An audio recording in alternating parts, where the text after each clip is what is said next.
इस सवाल में हमें एक फिगर दी गई है जिसमें दो सिमिलर ट्रायंगल्स हैं। हमें उन ट्रायंगल्स की प्रॉपर्टीज दी गई हैं और हमने एक अननोन वैल्यू यानी दूसरे ट्रायंगल की साइड लेंथ मालूम करनी है। चलिए देखते हैं कि इसे कैसे सॉल्व करना है। सबसे पहले हम स्टेप 1 में देखेंगे कि हमें कौन सी इंफॉर्मेशन दी गई है। जैसा कि आप स्क्रीन पर देख सकते हैं, पहले ट्रायंगल का एरिया A1 है 3 होल 4/7 सेंटीमीटर स्क्वायर। इसकी करस्पॉन्डिंग साइड L1 है 3 सेंटीमीटर। दूसरे ट्रायंगल का एरिया A2 है 63 सेंटीमीटर स्क्वायर।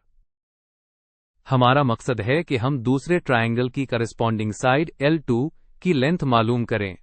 स्टेप 2 में हम कैलकुलेशंस को आसान बनाने के लिए A1 की वैल्यू को, जो कि एक मिक्स्ड फ्रैक्शन है, इम्प्रॉपर फ्रैक्शन में कन्वर्ट करेंगे। इसका तरीका यह है कि हम होल नंबर 3 को डिनोमिनेटर 7 से मल्टीप्लाई करते हैं और इसमें न्यूमरेटर 4 को ऐड कर देते हैं। तो 3 टाइम्स 7 21 होता है प्लस 4, ये बन गया 25। डिनोमिनेटर वही रहता है यानी 7। तो A1 की वैल्यू अब है 25/7 सेंटीमीटर स्क्वायर। अब हम स्टेप 3 में सिमिलर ट्रायंगल्स की प्रॉपर्टी इस्तेमाल करेंगे। ये एक बहुत इंपॉर्टेंट प्रॉपर्टी है। किसी भी दो सिमिलर फिगर्स के एरियाज का रेशियो उनकी करस्पॉन्डिंग साइड्स के रेशियो के स्क्वायर के बराबर होता है। उसका फॉर्मूला है A1 over A2 is equal to L1 over L2 whole square. Step 4 में हम सिंपली अपनी नोन वैल्यूज को इस फॉर्मूला में डाल देंगे। A1 की जगह हम 25/7 लिखेंगे, A2 की जगह 63 और L1 की जगह 3। L2 हमने मालूम करना है, इसलिए वो वैसे ही रहेगा। अब स्टेप 5 में हम इक्वेशन की लेफ्ट हैंड साइड को सिंप्लीफाई करेंगे। यहां हमारे पास एक कॉम्प्लेक्स फ्रैक्शन है।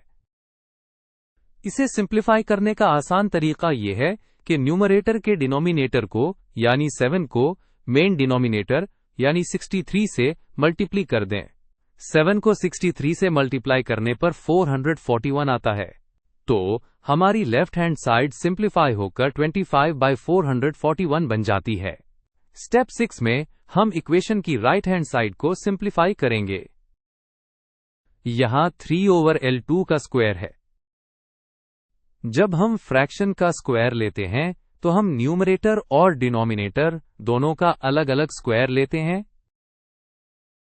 तो 3 का स्क्वायर 9 होता है और L2 का स्क्वायर L2 स्क्वायर होता है। तो RHS बन गया 9 ओवर L2 स्क्वायर। स्टेप 7 में हम सिंप्लीफाइड लेफ्ट हैंड साइड और राइट हैंड साइड को मिलाकर अपनी न्यू इक्वेशन बनाते हैं।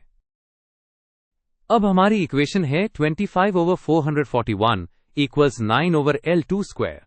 अब स्टेप 8 में हम L2 स्क्वायर के लिए सॉल्व करने के लिए इक्वेशन को रीअरेंज करेंगे। आसानी के लिए हम पहले दोनों साइड्स को इन्वर्ट कर सकते हैं यानी उल्टा कर सकते हैं। इससे L2 स्क्वायर न्यूमरेटर में आ जाएगा। फिर L2 स्क्वायर को आइसोलेट करने के लिए हम दोनों साइड्स को 9 से मल्टीप्लाई कर देंगे। उससे 9 L2 स्क्वायर के नीचे से हटकर दूसरी तरफ मल्टीप्लाई हो जाएगा। स्टेप 9 में हम L2 स्क्वायर की वैल्यू कैलकुलेट करेंगे। पहले हम 441 को 9 से मल्टीप्लाई करते हैं, जिससे 3969 आता है। तो L2 स्क्वायर अब बराबर है 3969 डिवाइडेड बाय 25। जब हम इस डिवीजन को परफॉर्म करते हैं तो हमारे पास L2 स्क्वायर की वैल्यू आती है 158.76। आखिरी स्टेप यानी स्टेप 10 में हम L2 की वैल्यू मालूम करेंगे। क्योंकि हमारे पास L2 स्क्वायर की वैल्यू है, हम L2 हासिल करने के लिए इसका स्क्वायर रूट लेंगे। 158.76 का स्क्वायर रूट 12.6 होता है। तो L2 की वैल्यू है 12.6। तो हमने सक्सेसफुली अननोन लेंथ मालूम कर ली है। दूसरे ट्रायंगल की साइड L2 की लेंथ 12.6 सेंटीमीटर है। ये हमारा फाइनल आंसर है।